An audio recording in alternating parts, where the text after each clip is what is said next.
Hey y'all, welcome back to my channel. My name's Notori and we are back with another video of my hair talk series. As you guys seen by that title, we're actually going to be discussing 10 important things that all hairstylists should know, no matter if you're a new hairstylist or a current hairstylist. These are things that I've seen a lot of just clients or potential clients say about these hairstylists, and I feel like these should really be shed to light. Now, I'm not here to bash anybody or make anybody feel less than. I'm just here to give common knowledge. I'm here to just express my opinion. So if you agree or disagree, I don't mind hearing your opinions. Just want to let you know that this is all my personal experience and all my personal opinions. So let's just go ahead and jump right into this video because I feel like this is some things that we all need to discuss, okay? Now, first things first is I feel like a lot of these stylists needs to stop charging for detangling. I don't think you heard me. Stop charging for detangling. Okay, now if you're a black hairstylist or if you are a person of color and you know for a fact that your clientele is a person of color, or if you know for a fact that they have kinky or coily hair, it doesn't matter who they are, there is literally no reason for you to be charging for detangling. Okay, it literally does not matter what the service is. It doesn't matter who they are. You should not be charging for detangling, period. Like, I feel, in my personal opinion, I feel like detangling is a part of doing hair. Like, there's literally no way that you could do somebody's hair without detangling first. So there's literally no reason for you to be charging for it, especially if you have the same type of hair. And that literally leads me to my next thing, is you need to stop turning away type 4 clients. So if you, once again, if you are a black hairstylist and you have kinky and coily hair yourself, there's no reason for you to be turning away anybody who has kinky and coily hair, because you should already know how to do it yourself. Now, if you feel like it's really time consuming and it's just going to take up your entire day, then personally, I feel like you should not be a hairstylist.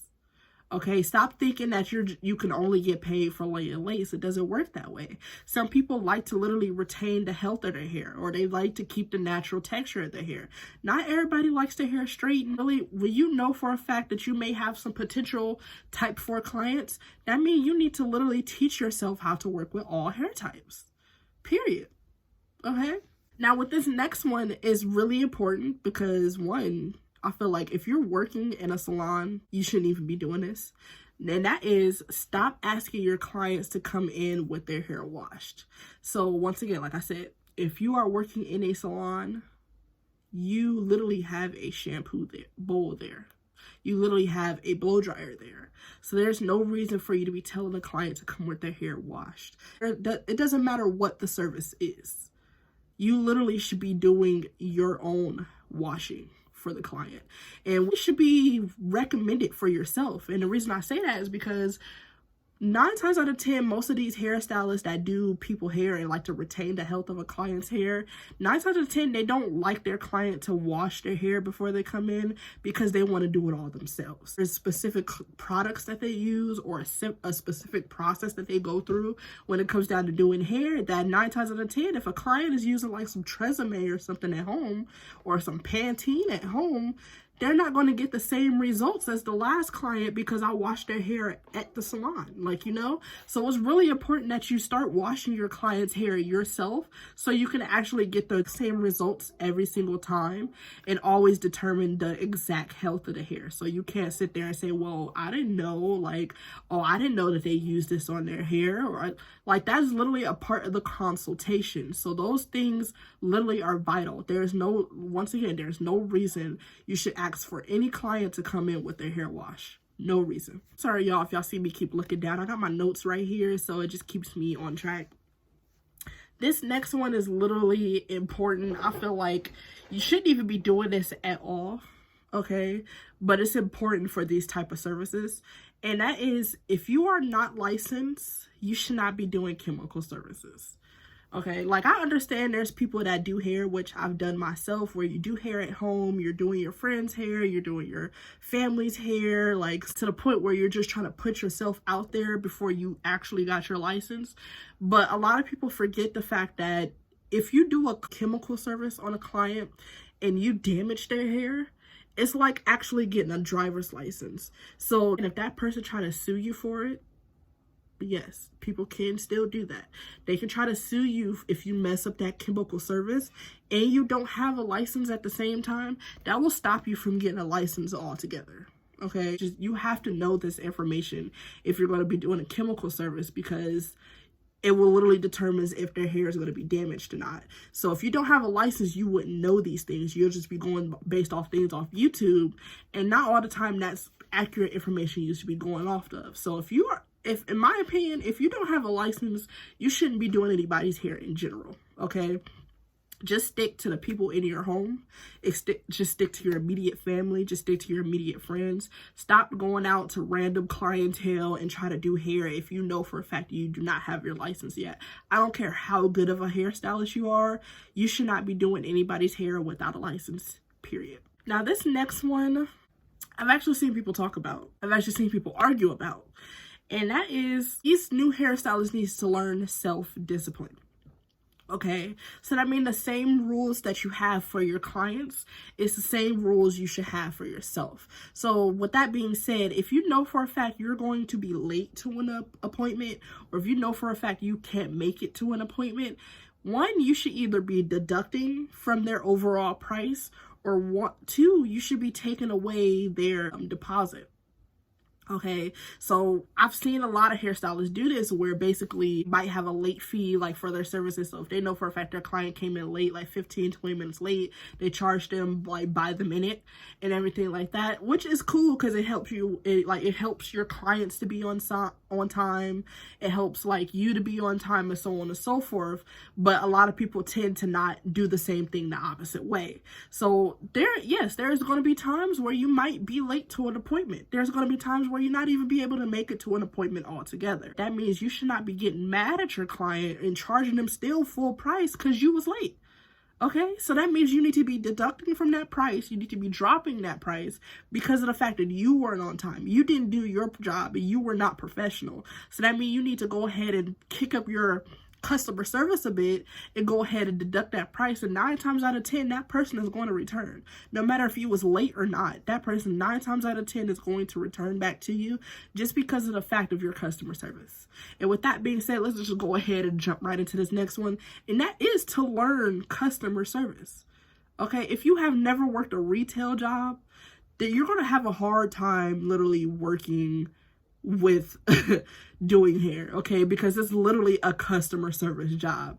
So that means if anytime you have services posted like on your Instagram page or on your website, and let's say a customer's looking for it and they can't find a specific answer they're looking for, so they came and DM'd you and you basically said on your Instagram, oh, please don't DM me. They probably didn't see that. That don't mean get mad at them and start cussing them out because you don't respond to DMs, or getting mad because the information they're looking for is in plain view. It's understandable. Just go ahead and apologize and say, you know what, I'm so sorry. I could have made that a bit clearer.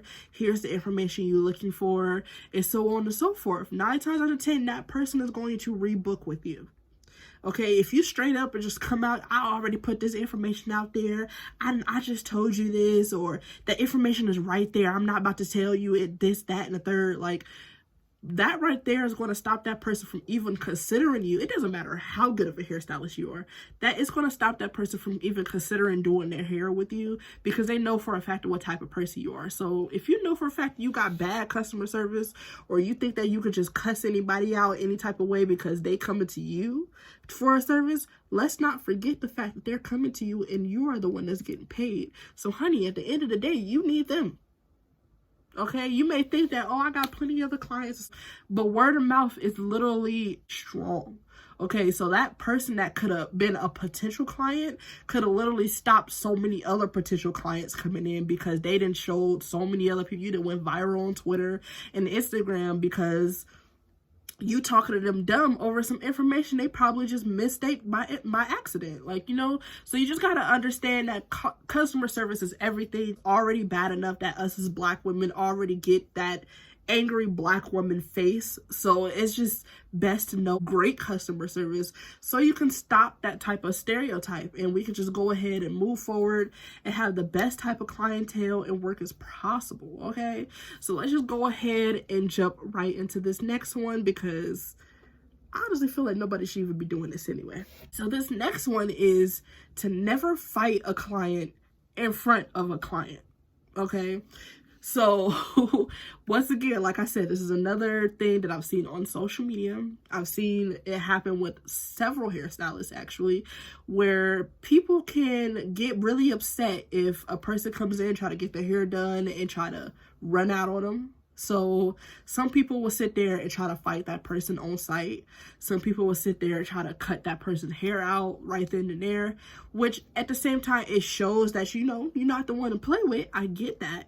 But at the same time, you got to think about how this makes you look to the next client. You know, like, just because it's not happening to them doesn't 100% mean that you won't do that to them. Okay, and they're probably worried, like, damn, she fighting people like this, like, in front of me, like, let me not get back on her bad side. Like, some people may think, like, you know, see, that's what I want them to think. Like, I want them to know, don't try me. And that's cool. Like, it's understandable to have that type of mindset, because people will try you. Like, people really will try to try you. But at the same time, you have to literally understand that customer service is everything. It all boils back to customer service.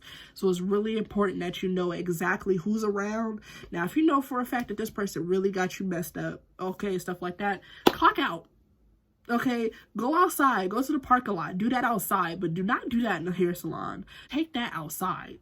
Okay, just do that. Y'all duke it out outside. We don't do that indoors. We respect our place of work, our place of business, and so on and so forth. Okay, so we just not gonna sit there, make ourselves look crazy and be fighting people all the time. We just not gonna do that. So let's just go ahead, move forward, be better people, and let's just get to the money. Okay, with a money for style.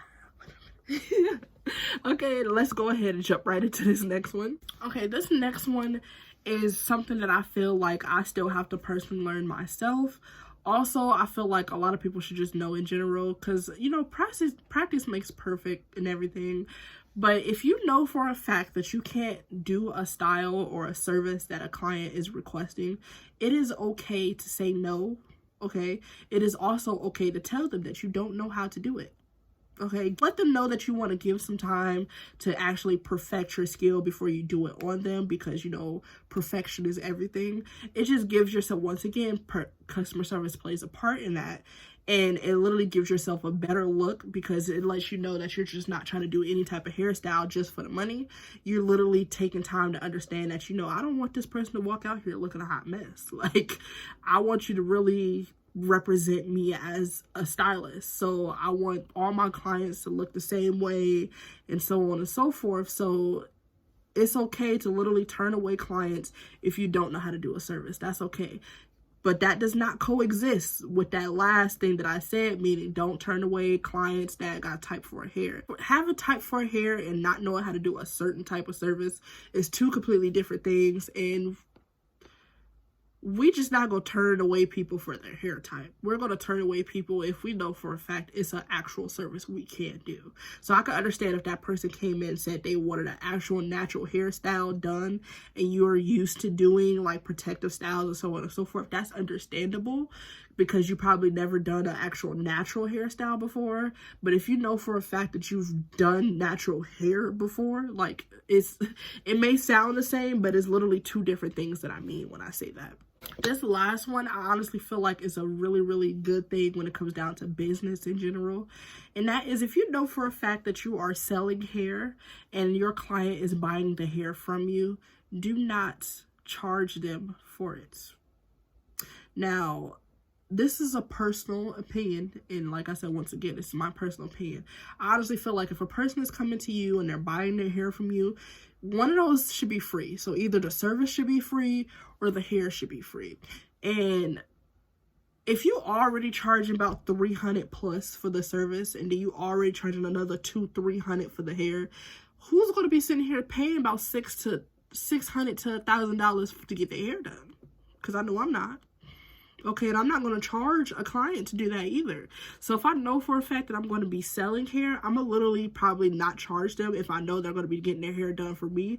Only way I'll charge a person for buying hair from me is if I literally know that they're going to get their hair done from someone else. Okay, and which is okay. It's okay if somebody come and buy their hair from you and go to somebody else as a service. It is also okay if they come to you for a service with somebody else's hair. That is also okay. It just literally determines on the person and what they prefer. So always just keep that in mind. I really hope this was helpful. I really hope you guys could take this into consideration, because this is some things that a lot of new hairstylists needs to know, because we need to just learn to stop just laying lace and just stop just trying to chase the bag, and understand that this is an actual profession. And when it comes down to this, a lot of people really care about their hair. So you may just be worried about the check, but that client is worried about the health of their hair. Okay, so your minds need to be on one accord before you even start any type of service. Okay, so let's just go ahead and just end that there. And I will see you guys in my next video. And until then, bye.